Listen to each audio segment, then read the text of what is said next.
മഹത്വം. വീണ്ടും ഒരു പ്രാവശ്യം കൂടി ഈ നിങ്ങളുടെ അടുക്കിലേക്ക് ദൈവവചനവുമായിട്ട് വരുവാൻ സാധിച്ചതും നന്ദിയുള്ള ഹൃദയത്തോടെ ദൈവത്തിന് സ്തോത്രം ചെയ്യുന്നു. ദൈവനാമം വാഴ്ത്തപ്പെടുമാറാകട്ടെ. എന്നെ ശ്രദ്ധിക്കുന്നതായ നിങ്ങൾക്കെല്ലാവർക്കും ക്രിസ്തയേശുവിലുള്ള എൻ്റെ സ്നേഹവന്ദനങ്ങളെ അറിയിക്കുന്നു. ദൈവം നമ്മളെല്ലാവരെയും ധാരാളമായി അനുഗ്രഹിക്കട്ടെ. ഞാനിന്ന് ലൂക്കോസിൻ്റെ സുവിശേഷം 15-ാം അധ്യായത്തിൽ നിന്നും ചില കാര്യങ്ങൾ സംസാരിക്കുവാനാണ് കർത്താവിൽ ആഗ്രഹിക്കുന്നത്. നമ്മൾ വിശുദ്ധ ദൈവത്തിൻ്റെ വചനമായ വിശുദ്ധ ബൈബിളിൽ ലൂക്കോസിൻ്റെ സുവിശേഷം 15-ാം അധ്യായം നമ്മൾ വായിക്കുമ്പോൾ അതിൻ്റെ 11 മുതൽ നമ്മൾ വായിക്കുന്ന ദൈവവചന ഭാഗത്ത് യേശു കർത്താവ് ഉപമ പറയുന്നതായിട്ടാണ് നമുക്ക് മനസ്സിലാക്കാൻ കഴിയുന്നത്.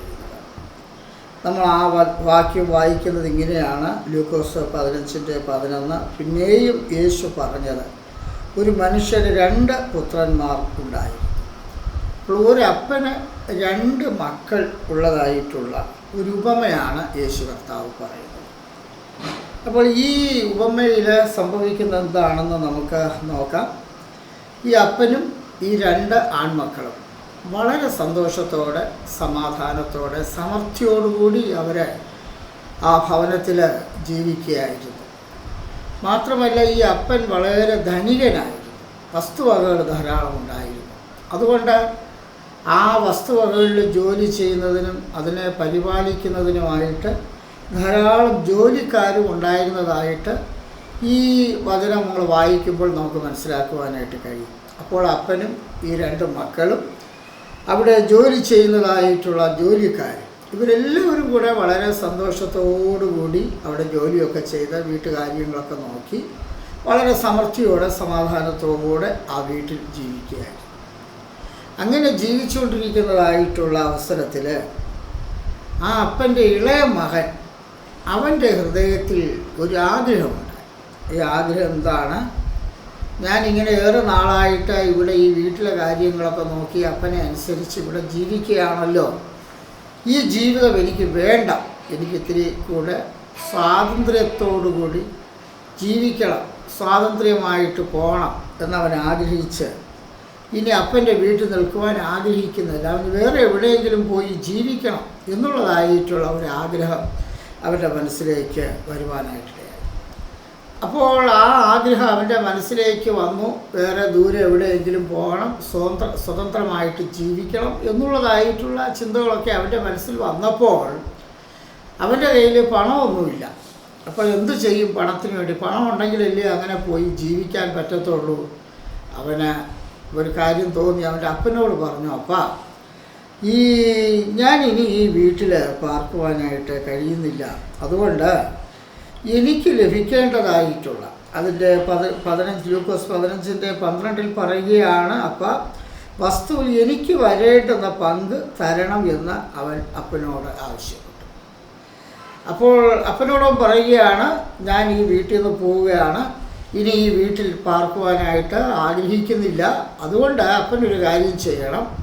ഇത്രയും വസ്തുവകകളൊക്കെ ഉണ്ടല്ലോ, അതിൽ എനിക്ക് ലഭിക്കേണ്ടതായിട്ടുള്ള എൻ്റെ ഓഹരി, എൻ്റെ വസ്തുവകൾ എനിക്ക് തരണമെന്ന് അവൻ അപ്പനോട് ആവശ്യപ്പെടുകയാണ്. അപ്പോൾ വാസ്തവത്തിൽ അങ്ങനെ ആവശ്യപ്പെടാൻ പാടില്ല. കാരണം അന്നത്തെ നിയമമൊക്കെ അനുസരിച്ച് അപ്പൻ്റെ കാലശേഷമാണ് മക്കൾക്കൊക്കെ വസ്തുക്കളൊക്കെ വിഭാഗിച്ചെടുക്കാനുള്ള അവകാശം.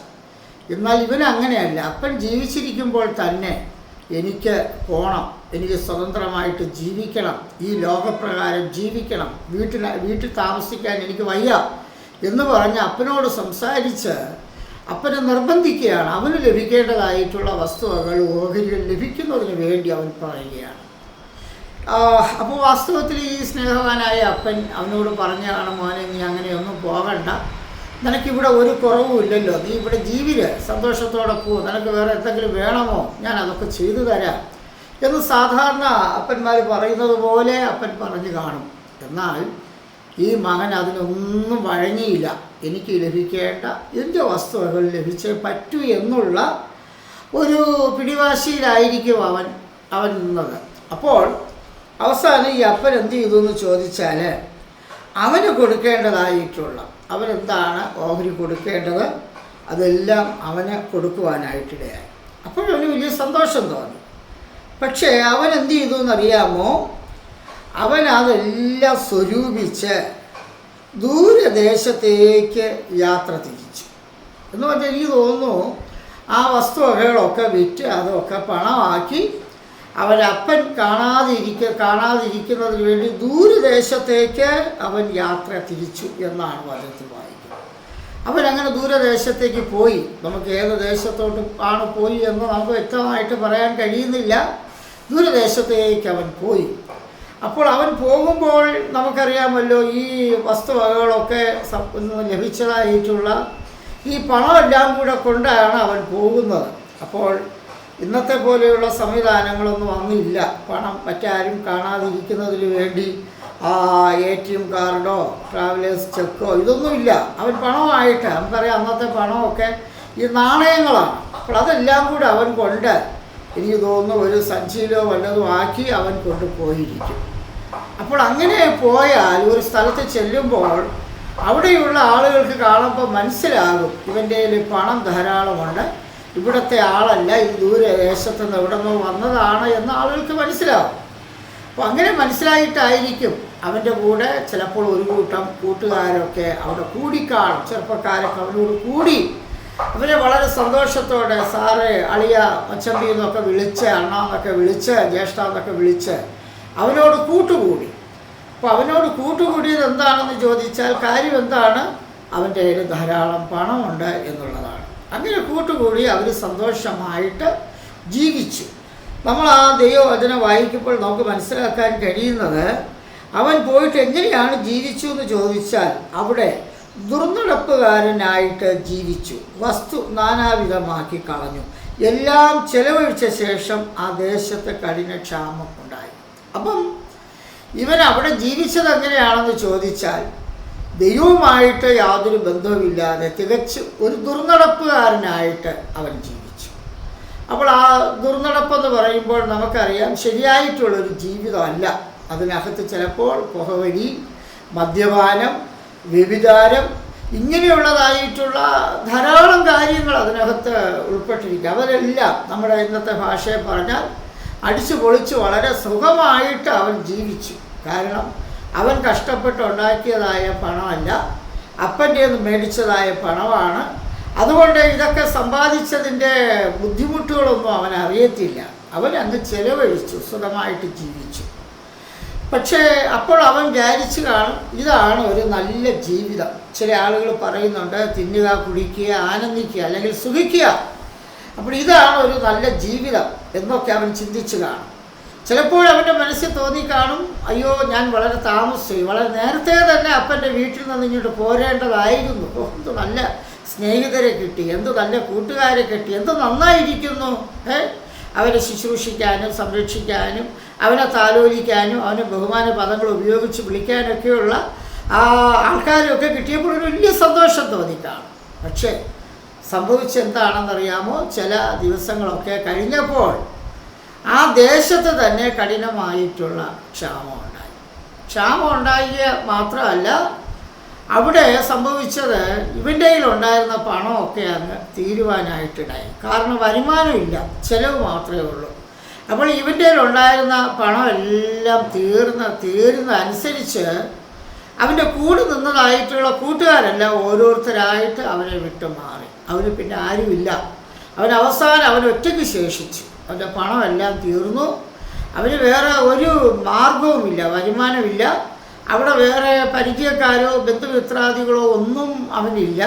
അവന് ഒറ്റപ്പെട്ടു. വളരെ പ്രയാസം അവനുണ്ടായി. അവന് വളരെയധികം വിശന്നു. അപ്പോൾ നേരത്തെ അപ്പൻ്റെ വീട്ടിലായിരുന്നപ്പോൾ ഒന്നും അറിയണ്ട, വളരെ സുഖമായിരുന്നു. അതുപോലെ അപ്പൻ്റെ വീട്ടിൽ നിന്ന് വസ്തുവകകളുമായിട്ട് വന്നതായ സമയത്തും അവന് വേറെ പ്രശ്നമൊന്നുമില്ല. ആ പണമൊക്കെ എടുത്ത് ചെലവഴിച്ച് സന്തോഷത്തോടെ ഒരു ദുർനടപ്പുകാരനായി സുഖമായിട്ടൊക്കെ അവൻ ജീവിച്ചു. പക്ഷേ ആ പണവും തീർന്നു കഴിഞ്ഞ സമയത്ത് അവനൊന്നുമില്ല. അവനാകെ നിരാശരായി, വിശന്നു. മാത്രമല്ല ദേശത്ത് വലിയ ക്ഷാമം ഉണ്ടായിരിക്കുകയാണ്. അപ്പോൾ എന്താണ് ചെയ്യേണ്ടത്? അവൻ ആലോചിച്ചു. അവന് വാസ്തവത്തിൽ അപ്പൻ്റെ വീട്ടിൽ സുഖമായിട്ടൊക്കെ ജീവിച്ചതുകൊണ്ട് അന്നത്തെ രീതി അനുസരിച്ച് അവന് സ്കൂളിൽ പോയി പഠിക്കുകയോ ഏതെങ്കിലും ജോലി ചെയ്തുള്ള പരിചയമോ ഒന്നും അവനില്ല. കാരണം ആ വീട്ടിൽ തന്നെ ധാരാളം ജോലിക്കാരുണ്ടല്ലോ. ഇവന് മക്കളൊന്നും ചെയ്യേണ്ട കാര്യമില്ല. മാത്രം ഇവന് ഇളയ മകനാണ്. വളരെ താലോലിച്ച് സ്നേഹിച്ചായിരിക്കും ഇവനെ വളർത്തിയത്. അപ്പോൾ ഇവന് വേറെ ജോലി ഒന്നും അറിയത്തില്ല, ഒന്നും ചെയ്യാൻ അറിയത്തില്ല. അപ്പോൾ എനിക്ക് തോന്നുന്നു അവന് വലിയ വിദ്യാഭ്യാസവും കാണത്തില്ല, ജോലിയും ചെയ്യാൻ അറിയത്തില്ല. എന്താണ് ചെയ്യുന്നത്? നമുക്കറിയാമല്ലോ, എന്തെങ്കിലും ടെക്നിക്കലായിട്ട് ജോലി എന്തെങ്കിലും അറിയാമെങ്കിലല്ലേ എവിടെയെങ്കിലും ചെന്നാൽ ജോലി ചെയ്യാൻ പറ്റൂ. ഇവന് അതും അറിയത്തില്ല. ഇവനാകെ വിഷമിച്ചു. എന്താണ് ചെയ്യേണ്ടത്? വല്ലാത്ത അവസ്ഥയിലായി. നമുക്കറിയാം, നമ്മുടെ നാട്ടിൽ നിന്നൊക്കെ മുൻപൊക്കെ ചില പിള്ളേർ വീട്ടിൽ നിന്ന് പിണങ്ങി ഇങ്ങനെ ഓടുന്നതായ പിള്ളേരുണ്ട്. ബോംബെയിലോ കൽക്കട്ടയിലോ എവിടെയെങ്കിലുമൊക്കെ പോയി ജീവിക്കാം എന്നൊക്കെ പറഞ്ഞ് ഒളിച്ചോടിയിട്ടുള്ള പിള്ളേരെ കുറിച്ചൊക്കെ കേട്ടിട്ടുണ്ട്. ഇവൻ അതുപോലെ ഓടി. ഇവനൊന്നും ചെയ്യാൻ നിവൃത്തിയില്ലാത്ത വല്ലാത്ത അവസ്ഥയിലായി. ആ വല്ലാത്ത അവസ്ഥയിലായി തീർന്നു കഴിഞ്ഞപ്പോൾ ഇവൻ വിചാരിച്ചിനി രക്ഷയില്ല, എന്തെങ്കിലും ജോലി ചെയ്തേ പറ്റൂ. ഇവൻ ജോലി അന്വേഷിച്ച് ഇറങ്ങി. ഇവൻ എന്താണ് ജോലി കിട്ടിയതൊന്നും അവിടെ നമ്മുടെ കർത്താവായ യേശു ക്രിസ്തു അവിടെ പറയുന്നുണ്ട്. അവന് ആ വചനത്തിൽ നമ്മൾ വായിക്കുന്നത് ഇങ്ങനെയാണ്: അവൻ ആ ദേശത്തിലെ പൗരന്മാരിൽ ഒരുത്തരെ ചെന്ന് ആശ്രയിച്ച് അവനെ തൻ്റെ വയലിലെ പന്നികളെ മേൽപ്പാനായിട്ട് അയച്ചു. പന്നി തിന്നുന്ന വാളവര കൊണ്ട് വയറ് നിറപ്പാൻ അവൻ ആഗ്രഹിച്ചു. എങ്കിലും ആരും അവന് കൊടുത്തില്ല. അപ്പോൾ ഇവന് വേറെ ഭക്ഷണമൊന്നും കഴിക്കാനായിട്ടില്ല. അപ്പോൾ ഭക്ഷണമൊന്നും കഴിക്കാനില്ലാതെ ആയ സമയത്ത് അവനെ പിന്നെ എന്താണ് ചെയ്തതെന്നറിയാമോ? അവനൊരു ജോലി കിട്ടി. ആ ജോലി എന്താണ്? അവന് പന്നികളെ മേയ്ക്കുന്നതായിട്ടുള്ള ഒരു ജോലിയാണ്. തീർച്ചയായിട്ടും മാന്യന്മാരായ ആളുകൾ ആരും തന്നെ ആഗ്രഹിക്കാത്തൊരു ജോലിയായിരുന്നു പന്നികളെ മേയ്ക്കുക എന്നുള്ളത്. പക്ഷേ അവൻ്റെ ഗതികേട് കൊണ്ട് ഇവൻ പന്നികളെ മേയ്ക്കുന്നതായ ജോലി അവന് സ്വീകരിക്കുവാനായിട്ടിടയായി. അവനങ്ങനെ പന്നികളെ മേയ്ക്കുകയാണ്. പക്ഷേ അവന്, എനിക്ക് തോന്നുന്നു, പന്നികളെ മേയ്ക്കുന്നതിന് അവൻ എന്തെങ്കിലും ഒരു ശമ്പളമൊക്കെ കിട്ടുന്നുണ്ടാകാം. പക്ഷേ ആ ശമ്പളം കൊണ്ട് അവന് തികയത്തില്ല. അവന് വിശപ്പടക്കാൻ കഴിയുന്നില്ല. അവരെന്താണ് ചെയ്തതെന്നറിയാമോ? പന്നികൾക്ക് പന്നിക്ക് കൊടുക്കുന്ന ആഹാരം, അതിന് ബൈബിളിൽ വാളവര എന്നാണ് പറഞ്ഞിരിക്കുന്നത്. ആ വാളവര അവനെടുത്ത് കഴിക്കുവാനായിട്ട് തുടങ്ങി. ഈ വാളവര എന്ന് പറയുന്നത് ഈ പന്നിയും മറ്റും തിന്നുന്ന ഒരുമാതിരി ഒരു പയറിൻ്റെ ഒരു ഉമിയാണ് ഈ വാളവരം എന്ന് പറയുന്നത്. അപ്പോൾ അത് ഈ പന്നി മാത്രമേ കഴിക്കത്തുള്ളൂ, അല്ലെങ്കിൽ ചില മൃഗങ്ങളും കഴിക്കും. വേറെ ആർക്കും അത് കഴിക്കാൻ പറ്റത്തില്ല. പക്ഷേ ഇവൻ്റെ വിശപ്പ് കൊണ്ട് നിവൃത്തിയില്ലാതെ വന്ന സമയത്ത് ഇവൻ ആ പന്നിക്ക് കൊടുക്കുന്നതായിട്ടുള്ള ആഹാരം, വാളവര, അവൻ കഴിക്കുവാനായിട്ട് തുടങ്ങി. അവന് വാസ്തവത്തിൽ അതിന് വളരെ സങ്കടകരമായിട്ടുള്ള, ദയനീയമായിട്ടുള്ളൊരവസ്ഥയിലാണ് അവൻ എത്തിച്ചേർന്നത്. നോക്കണേ, ഒരു മനുഷ്യൻ്റെ ഗതികേട് നമ്മളൊന്ന് ആലോചിച്ച് നോക്കണം. അവൻ വളരെ സുഖമായിട്ട് സന്തോഷത്തോടെ, ഒന്നും അറിയണ്ട, അപ്പൻ്റെ വീട്ടിൽ കൃത്യസമയത്തിന് ആഹാരമൊക്കെ കഴിച്ച് വളരെ സന്തോഷത്തോടെ, നമ്മുടെ ഭാഷയിൽ പറഞ്ഞാൽ പാട്ടുമൊക്കെ പാടി ചിരിച്ച് കളിച്ച് സന്തോഷത്തോടെ ജീവിച്ചതായ ഒരു മനുഷ്യൻ. അവൻ്റെ മനസ്സിൽ വന്ന ആഗ്രഹം എന്താണ്? അപ്പൻ്റെ വീട് വിട്ടു പോവുക. അപ്പനെ എനിക്ക് വേണ്ട, അപ്പൻ കാണാത്ത ദൂരദേശത്തേക്ക് പോവുക. അതുകൊണ്ട് അവന് സംഭവിച്ചെന്താണെന്നറിയാമോ? ഈ അപ്പനെ വിട്ടു പോയതിൻ്റെ ഫലമായിട്ട് അവന് സംഭവിച്ചത്, അവൻ്റെ എല്ലാം നഷ്ടപ്പെട്ട്, അവൻ്റെ ആരോഗ്യം നഷ്ടപ്പെട്ട്, സന്തോഷം നഷ്ടപ്പെട്ട്, സമാധാനം നഷ്ടപ്പെട്ട്, സുഖങ്ങളെല്ലാം നഷ്ടപ്പെട്ട്, ഒരു പന്നിക്ക് തുല്യമായിട്ട് പന്നിക്ക് കൊടുക്കുന്ന ആഹാരവും കഴിച്ചുകൊണ്ട് ജീവിക്കേണ്ടതായ ഒരു ഗതികേടിലേക്കാണ് അവൻ വന്നുവിട്ടത്. ഇതിനകത്തൊരു വലിയ ആത്മീയ സത്യം അടങ്ങിയിട്ടുണ്ട്. ക്രിസ്താവായ യേശു ക്രിസ്തു എന്തിനാണ് ഈ ഉപമ പറഞ്ഞതെന്നറിയാമോ? ഇതിനകത്ത് നമുക്ക് മനസ്സിലാക്കാൻ കഴിയുന്നതായിട്ടുള്ള ആത്മീയ അർത്ഥങ്ങളെന്ന് പറയുന്നത്, ഈ അപ്പനെന്ന് പറയുന്നത് വാസ്തവത്തിൽ സ്വർഗത്തിലെ അപ്പനാണ്. ആരാണ് സ്വർഗത്തിലെ അപ്പൻ? നമ്മെ സൃഷ്ടിച്ച, നമ്മെ പരിപാലിക്കുന്ന, സ്നേഹവാനായ, കരുണാസമ്പന്നനായ നമ്മുടെ ദൈവം. ആ ദൈവമാണ് നമ്മുടെ ഓരോരുത്തരുടെയും പിതാവ്. അപ്പോൾ ഈ ഇളയ മകൻ ആരെയാണ് കാണിക്കുന്നു എന്ന് ചോദിച്ചാൽ, മനുഷ്യരാകുന്ന നമ്മെ ഓരോരുത്തരെയുമാണ് കാണിക്കുന്നത്. കാരണം നമ്മളെല്ലാവരും ഈ ദൈവത്തോടൊപ്പം, ഈ സ്വർഗീയ പിതാവിനോടൊപ്പം വളരെ സന്തോഷത്തോടെ, സമാധാനത്തോടെ ജീവിച്ചു പോയവരായിരുന്നു. നമുക്കാവശ്യമായതെല്ലാം ഈ ദൈവം തന്ന് നമ്മെ പോറ്റിക്കൊണ്ടിരിക്കുകയായിരുന്നു. അപ്പോൾ അവിടെ നിന്ന് എന്താണ് സംഭവിച്ചത്? അപ്പനെ വിട്ട്, ദൈവത്തെ വിട്ട്, ദൈവികമായ ആരാധന വിട്ട്, ദൈവവുമായിട്ടുള്ള ബന്ധമൊക്കെ വിച്ഛേദിച്ച് നമുക്ക് പോകാം, നമുക്ക് സ്വതന്ത്രമായിട്ട് ജീവിക്കാം, അടിച്ചു പൊളിച്ച് ജീവിക്കാം, സന്തോഷമായിട്ട് ജീവിക്കാം എന്നൊക്കെ ചിന്തിച്ച് ഈ യഥാർത്ഥ നമ്മുടെ ദൈവമായ പിതാവിനെ നമ്മൾ വിട്ടിട്ട് ദൈവമായിട്ട് വിട്ടിട്ട് പോയി.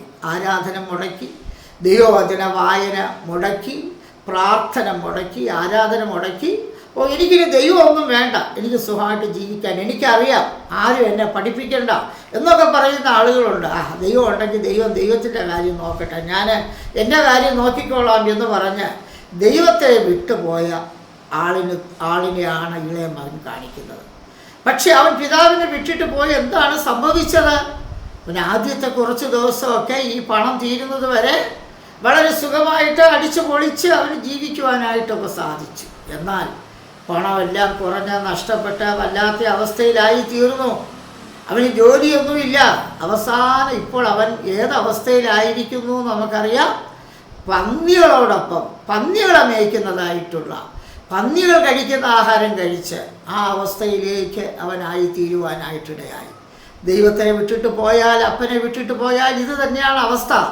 ഏറ്റവും ശോചനീയമായ അവസ്ഥയിലേക്കായിരിക്കും മനുഷ്യൻ എത്തിച്ചേരുന്നത്. പക്ഷെ ഇവൻ ആ അവസ്ഥയിലായി തീർന്നപ്പോൾ ഇവിടെ ദൈവവചനം വായിക്കുകയാണ്. ലൂക്കോസ് 15:17 പറയുകയാണ്, അപ്പോൾ സുബോധം വന്നിട്ട്. അപ്പോൾ ഇവൻ ഓടി ലോകപ്രകാരമൊക്കെ ജീവിച്ചു. വാസ്തവത്തിൽ അവന് സുബോധമില്ല. സുബോധം ഇല്ലാതെയാണ് ഇതൊക്കെ ചെയ്തത്. പക്ഷേ ഇവൻ വിശപ്പ് കൊണ്ട് തകർന്ന, ജോലിയൊന്നുമില്ല, വാളവരവും കഴിച്ച് വല്ലാതിരിക്കുന്ന അവസ്ഥയിൽ ഇവിടെ നമ്മൾ ദൈവവചനത്തിൽ വായിക്കുകയാണ്, അവന് സുബോധം വന്നു എന്നാണ്. ആ സുബോധം വന്നപ്പോൾ അവൻ ചിന്തിച്ചു. എന്താണ് ചിന്തിച്ചത്? എൻ്റെ അപ്പൻ്റെ ഭവനത്തിൽ എത്രയോ കൂലിക്കാരുണ്ട്, അവർ ഇഷ്ടംപോലെ ഭക്ഷണം കഴിക്കുന്നു, അവർ സന്തോഷമായിട്ട് ജീവിക്കുന്നു. പക്ഷേ അപ്പൻ്റെ മകനായ ഞാൻ എന്ത് ചെയ്യുകയാണ്? എല്ലാം നഷ്ടപ്പെട്ട് വിശപ്പ് കൊണ്ട് നശിച്ചു പോവുകയാണ്. എന്ത് കഷ്ടം! എന്താണ് ചെയ്യേണ്ടത്? അവന് സുബോധം വന്നപ്പോൾ അവൻ ഇതെല്ലാം ചിന്തിച്ചിട്ട് അവന് മനസ്സിലായി, ഞാൻ ഇവിടെ കിടന്ന് മരിക്കുന്നതിന് പകരം, നഷ്ടപ്പെടുന്നതിന് പകരം ഒരു കാര്യം ചെയ്യാം. ഞാൻ ഇറങ്ങി വന്നതായ, വിട്ടേച്ച് വന്ന എൻ്റെ അപ്പൻ്റെ ഭവനത്തിലേക്ക് ചെല്ലാൻ അവൻ ആഗ്രഹിച്ചു. ഞാൻ എൻ്റെ അപ്പൻ്റെ വീട്ടിലേക്ക് പോകാം. എന്നിട്ട് അപ്പൻ്റെ വീട്ടിലേക്ക് ചെന്നിട്ട് എന്താണ് അവൻ പറയാൻ പോകുന്നത്? അവൻ അതും ചിന്തിച്ചു. അവനൊരു സംശയമുണ്ട്, അപ്പൻ എന്നെ സ്വീകരിക്കുമോ? എങ്കിലും അപ്പനോട് പറയാം, അപ്പ, ഞാൻ സ്വർഗത്തോടും നിന്നോടും പാപം ചെയ്ത് ഇനി അപ്പൻ്റെ ഒരു മകനെന്ന് വിളിക്കാൻ എനിക്ക് യാതൊരു യോഗ്യതയില്ല. എന്നെ ഇനി മകനെന്നൊന്നും വിളിക്കേണ്ട. ഈ വീട്ടിൽ ഇത്രയും ജോലിക്കാരുണ്ടല്ലോ, കൂലിക്കാരുണ്ടല്ലോ, അവരിൽ ഒരാളെ പോലെ ഞാൻ നിന്നുകൊള്ളാം. അപ്പോൾ അവന് സുബോധം വന്നപ്പോൾ അവൻ്റെ മനസ്സിലുണ്ടായി, ഒന്ന്, അപ്പൻ്റെ ഭവനത്തിലേക്ക് പോകണം. രണ്ടാമത്തെ കാര്യം, അവൻ്റെ ജീവിതത്തിൽ വലിയൊരു താഴ്മ വരികയാണ്. ഇനി എനിക്ക് അപ്പൻ്റെ മകനായിട്ട് നിൽക്കാനുള്ള ഒരു യോഗ്യതയില്ല. കാരണം എനിക്ക് ലഭിക്കേണ്ട വസ്തുവകകൾ, സമ്പാദ്യങ്ങളെല്ലാം വാങ്ങിച്ച് അപ്പനെ കളഞ്ഞിട്ട് അപ്പനുമായിട്ട് യാതൊരു സ്നേഹമില്ലാതെ ഞാൻ ഇറങ്ങിപ്പോയവനായിരുന്നല്ലോ.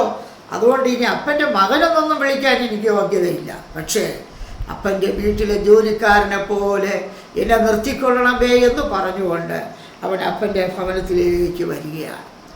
അവൻ വാസ്തവത്തിൽ നമുക്കിനി അവനെ ഒന്ന് മനസ്സിലാക്കി നോക്കാം. അവൻ അപ്പൻ്റെ ഭവനത്തിലേക്ക് വരുന്നു. അവന് ശരിയായിട്ടുള്ള നല്ല ധരിക്കാനുള്ള വസ്ത്രമൊന്നുമില്ല, അവൻ്റെ കാലിന് ചെരുപ്പൊന്നുമില്ല, അവൻ്റെ കൈക്ക് മോതിരമൊന്നുമില്ല. ഇതെല്ലാം കൊണ്ടാണ് ഇവിടെ നിന്ന് പോയത്. പക്ഷെ അവൻ്റെ ശരീരമൊക്കെ അങ്ങ് ക്ഷീണിച്ച്, ഞാൻ ചിന്തിക്കുന്ന അവൻ്റെ കയ്യിലെ കാലിലെ നഖമൊക്കെ ായ പുത്രനെന്ന്. പക്ഷേ ഈ മനുഷ്യനെ മനസ്സിലാക്കാൻ വേണ്ടി ആളുകളെല്ലാം പറയുന്നത് മുടിയൻ പുത്രൻ അല്ലെങ്കിൽ ധൂർത്തുപുത്രൻ എന്നൊക്കെയാണ് പേരിൽ അവനെ മനസ്സിലാക്കാൻ വേണ്ടി പറയുന്നത്. കാരണം എല്ലാം നശിപ്പിച്ചു പോയത് കൊണ്ടാണ് ഇവനെ മുടിയൻ പുത്രൻ എന്നുള്ള പേരൊക്കെ ആളുകളൊക്കെ വിളിക്കുവാനായിട്ട് ഇടയായത്. അപ്പോൾ ഈ മുടിയൻ പുത്രൻ എന്ന് തന്നെ നമുക്ക് മനസ്സിലാക്കാൻ വേണ്ടി പറയാം. ബൈബിളിൽ അങ്ങനെ എഴുതിയിട്ടില്ല മുടിയൻ പുത്രൻ എന്ന്. എങ്കിലും നമുക്ക് മനസ്സിലാക്കുന്നതിന് വേണ്ടി ചിന്തിക്കാം. അപ്പോൾ വാസ്തവത്തിൽ ഇവന് ഈ അവസ്ഥയിൽ, വല്ലാത്ത അവസ്ഥയിൽ ഇവൻ അങ്ങോട്ട് ചെല്ലുകയാണ്. എനിക്ക് ഇവനോടൊരു കാര്യം മനസ്സിലായത്, ഇവന് സുബോധം വന്നതായിട്ടുള്ള അവസ്ഥ. അതാണ് നമ്മൾ ഈ വചനത്തിൽ വായിക്കുക. സുബോധം വന്നു. അപ്പോൾ സുബോധം വന്നപ്പോൾ അവന് മനസ്സിലായി, ഞാൻ എൻ്റെ അപ്പൻ്റെ വീട്ടിലേക്ക് പോകണം. പക്ഷേ നമുക്ക് മനസ്സിലാക്കാൻ കഴിയുന്നത്, ഇവന് സുബോധം വന്നപ്പോൾ വേറെ ചില ചിന്തകളൊക്കെ വരാമായിരുന്നു. കാരണം എനിക്ക് അപ്പൻ്റെ വീട്ടിലേക്ക് പോകണം, പക്ഷെ ഈ അവസ്ഥയിൽ എങ്ങനെയാണ് പോകുന്നത്? കീറിപ്പറഞ്ഞ വസ്ത്രമൊക്കെ ഇട്ട് ക്ഷീണിച്ച് ക്ഷയിച്ച് ചെരുപ്പൊന്നുമില്ല. ഇങ്ങനെ ഒരു അവസ്ഥയിൽ എങ്ങനെയാണ് അപ്പനെ അഭിമുഖീകരിക്കുന്നത്? അവൻ ചിലപ്പോൾ എന്നിട്ട് ചിന്തിക്കാം, എനിക്ക് നല്ല ഉടുപ്പൊക്കെ കിട്ടിയതിന് ശേഷം, ഒരു മോതിരമൊക്കെ കിട്ടിയതിന് ശേഷം, ഒരു ചെരുപ്പൊക്കെ വാങ്ങിയിടാൻ കഴിഞ്ഞതിന് ശേഷം അപ്പൻ്റെ വീട്ടിലേക്ക് പോകാമെന്ന് അവന് ചിന്തിക്കാമായിരുന്നു. പക്ഷെ അവൻ അങ്ങനെ ചിന്തിച്ചിരുന്നെങ്കിൽ അവന് ഒരിക്കലും അവൻ്റെ അപ്പൻ്റെ വീട്ടിലേക്ക് പോകാൻ അവന് കഴിയില്ല. അവൻ അങ്ങനെ തന്നെ മരിക്കുമായിരുന്നു. അപ്പൻ്റെ വീട്ടിൽ പോകാൻ ഇതൊന്നും അവൻ വിചാരിച്ചാൽ സ്വന്തമാക്കാൻ കഴിയില്ല. അതിനുള്ള ഒരു സാഹചര്യങ്ങളും അവനില്ല. പക്ഷെ അവൻ സുബോധം വന്നപ്പോൾ അവനൊരു നല്ല തീരുമാനമെടുത്തു. നേരത്തെ ഉള്ള തീരുമാനം തെറ്റായ തീരുമാനമായിരുന്നു. എന്തായിരുന്നു ആ തെറ്റായ തീരുമാനം?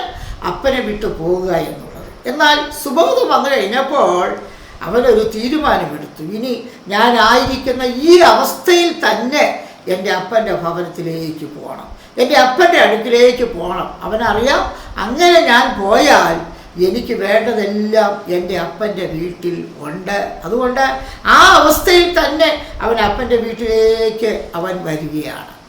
നമുക്കിതിൽ നിന്നും ഒരു ആത്മീയ അർത്ഥം നമുക്ക് മനസ്സിലാക്കാൻ കഴിയുന്നത്, ഈ സുബോധം വരിക എന്ന് പറയുന്നത് വാസ്തവത്തിൽ ഒരു മാനസാന്തരത്തെയാണ് കാണിക്കുന്നത്.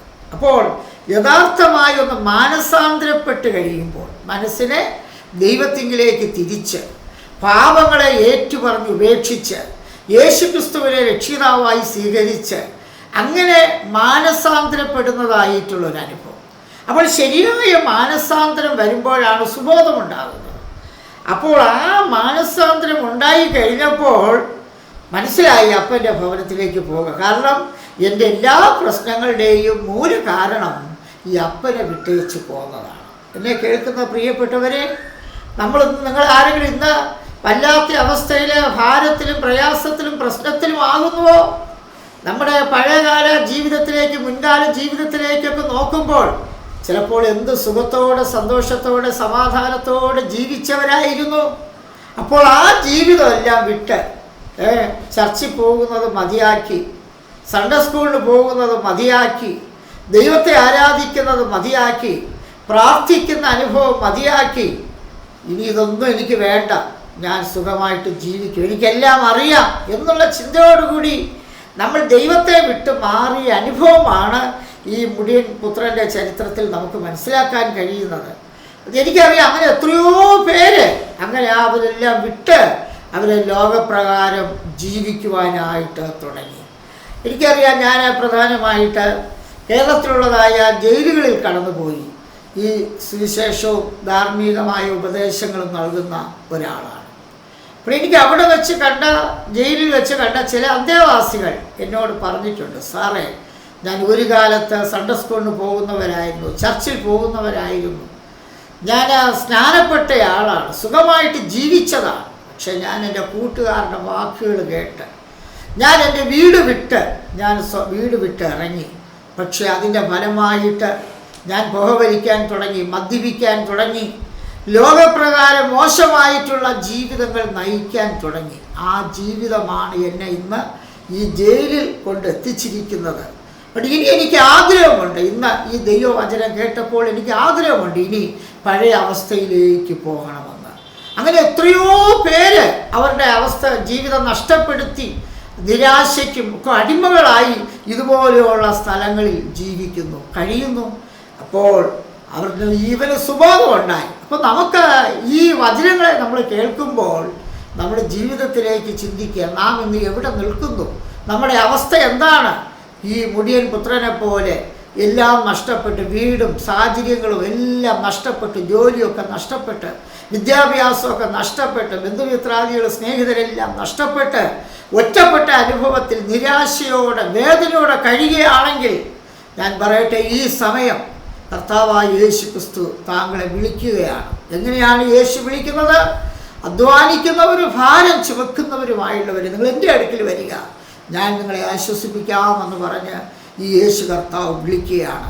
നമ്മുടെ ജീവിതത്തിൽ ഒരുപാട് കഷ്ടങ്ങളൊക്കെ വന്നിരിക്കാം, പ്രയാസങ്ങൾ വന്നിരിക്കാം, അബദ്ധങ്ങൾ സംഭവിച്ചിരിക്കാം. പക്ഷേ നാം എങ്ങനെ എന്തൊക്കെ സംഭവിച്ചാലും നമ്മെ സ്നേഹിക്കുന്ന ഒരു കരുണാസമ്പന്നനായ ദൈവം ഇന്ന് ജീവിക്കുന്നു.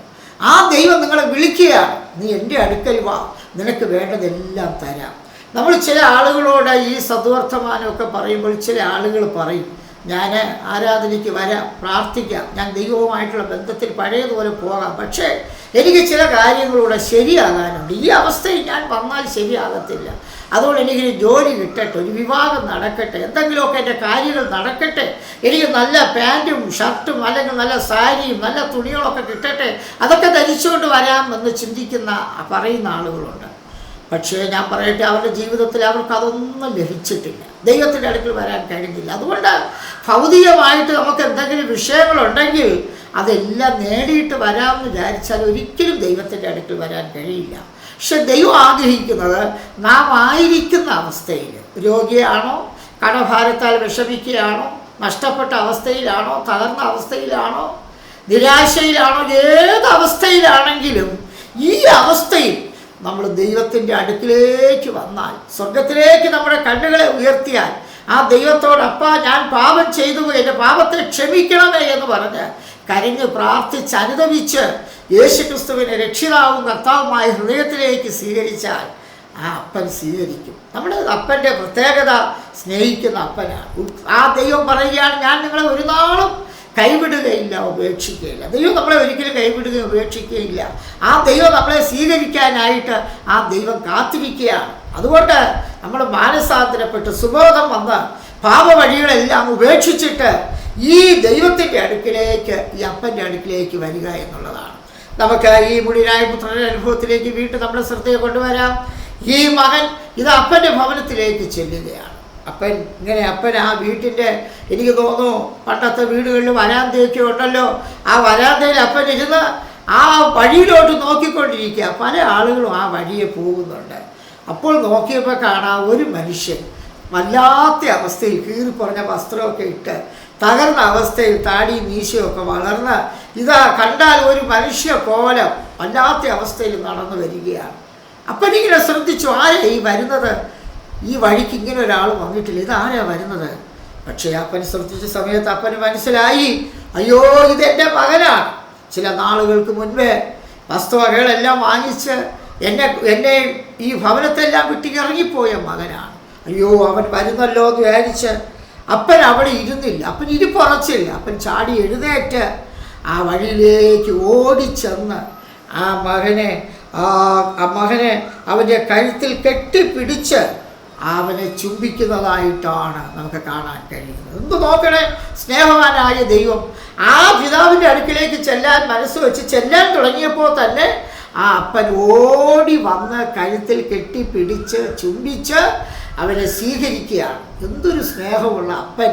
ചിലപ്പോൾ അവന് മനസ്സിലായില്ലോ, അവൻ്റെ ശരീരമൊക്കെ വല്ലാത്ത അവസ്ഥയിൽ നാറ്റം പിടിച്ച് വല്ലാത്ത അവസ്ഥയിലായിരിക്കും വരുന്നത്. പക്ഷെ അപ്പൻ അതൊന്നും വകവയ്ക്കാതെ അവനെ ഓടിച്ചെന്ന് കെട്ടിപ്പിടിച്ച് ആലിംഗനം ചെയ്യുകയാണ്. പ്രിയപ്പെട്ടവരെ, സ്വർഗത്തിലെ ദൈവം ഇങ്ങനെ തന്നെയാണ്. ഈ അപ്പനോട് ഈ മകൻ പറഞ്ഞു, അപ്പാ ഞാൻ സ്വർഗത്തോട് നിന്നോട് പാപം ചെയ്തു, ഇനി അങ്ങയുടെ മകനെന്ന് വിളിക്കപ്പെടുവാൻ എനിക്ക് യാതൊരു യോഗ്യതയുമില്ല, അതുകൊണ്ട് എന്നെ മകനായിട്ടൊന്നും കണക്കിടണ്ട, ഈ വീട്ടിലെ ജോലിക്കാരെ പോലെ എന്നെ ആക്കിയാൽ മതിയെന്ന് ഈ മകൻ പറഞ്ഞു. എന്നാൽ ഈ സ്നേഹവാനായ അപ്പൻ, കരുണാസമ്പന്നനായ അപ്പൻ അവനെ സ്വീകരിച്ച് അവനെ വീട്ടിലേക്ക് കൊണ്ടു ചെന്നിട്ട് അവനെ അവിടുത്തെ വേലക്കാരിൽ ഒരുവനെ പോലെ ആക്കുവാനല്ല ഈ അപ്പൻ ആഗ്രഹിച്ചത്. അപ്പൻ അവിടെയുള്ളതായ ദാസന്മാരെ, ജോലിക്കാരെ വിളിച്ചിട്ട് പറഞ്ഞു, ഇവൻ എന്ത് ചെയ്യണമെന്നറിയാമോ? ഇവന് ഏറ്റവും മേൽത്തരമായ അങ്കി കൊണ്ടുവന്ന് അവനെ ധരിപ്പിക്കാനായിട്ട് പറഞ്ഞു.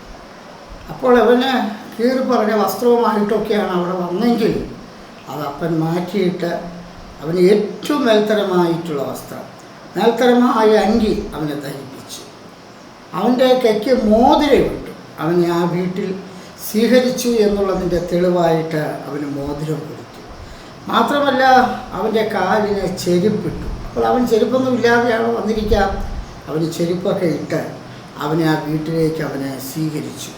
മാത്രമല്ല ഈ അപ്പൻ വീണ്ടും ദാസന്മാരോട് പറയുകയാണ്, നിങ്ങൾ ചെന്നൊരു കാര്യം ചെയ്യണം, തടിച്ച കാളക്കുട്ടിയെ കൊണ്ടുവന്ന് അറുപ്പിൻ, നാം ഇന്ന് തിന്ന് ആനന്ദിക്കുക. കാരണം എൻ്റെ ഈ മകൻ മരിച്ചവനായിരുന്നു, അവൻ വീണ്ടും ജീവിച്ചിരിക്കുകയാണ്, കാണാതെ പോയിരുന്നു, കണ്ടു കിട്ടിയിരിക്കുന്നു എന്ന് പറഞ്ഞ് അവരാനന്ദിക്കുവാനായിട്ട് ഇടയായിത്തീർന്നു.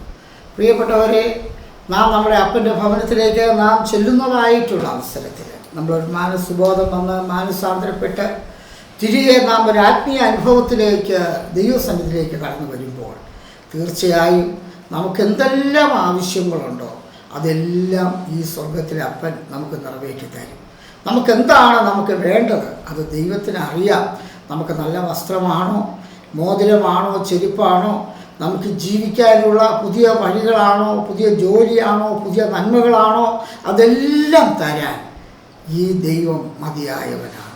ഈ ദൈവത്തിൻ്റെ പക്കൽ എല്ലാം ഉണ്ട്. അതുകൊണ്ട് നമ്മൾ തന്നെത്താൻ ശരിയായിട്ട് എല്ലാം നേരെയായിട്ട് നമുക്ക് ദൈവസ്ഥാനത്തിലേക്ക് വരാമെന്ന് പറഞ്ഞാൽ ഒരിക്കലും കഴിയില്ല.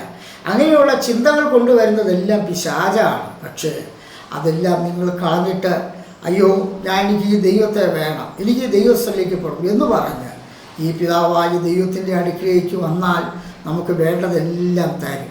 നമ്മുടെ പഴയ പാപങ്ങളൊന്നും ഓർക്കാതെ നമ്മുടെ എല്ലാം നമ്മോട് ക്ഷമിച്ച് നമ്മുടെ പാപങ്ങളെല്ലാം മറന്ന് നമ്മെ സ്വീകരിക്കുന്നവനായിട്ടുള്ള ദൈവം, ആ ദൈവം നമ്മെ ഓരോരുത്തരെയും നോക്കിയിരിക്കുകയാണ്. പ്രിയപ്പെട്ടവരെ, നമുക്ക് ആ ദൈവത്തിൻ്റെ അടുക്കിലേക്ക് ചെല്ലുവാനുള്ള വഴി എന്ന് പറയുന്നത് നമ്മുടെ കർത്താവായ യേശു ക്രിസ്തു മുഖാന്തരമാണ്. യേശു പറഞ്ഞു, ഞാൻ തന്നെയാണ് വഴിയും സത്യവും ജീവനും, ഞാൻ മുഖാന്തരമല്ലാതെ ആരും പിതാവിൻ്റെ അടുക്കിൽ എത്തുന്നില്ല. യേശു ക്രിസ്തുവാണ് വഴി. അതുകൊണ്ട് ഈ യേശു ക്രിസ്തു വിശ്വസിക്കുക, യേശുവിനെ രക്ഷിതാവും കർത്താവുമായി സ്വീകരിക്കുക.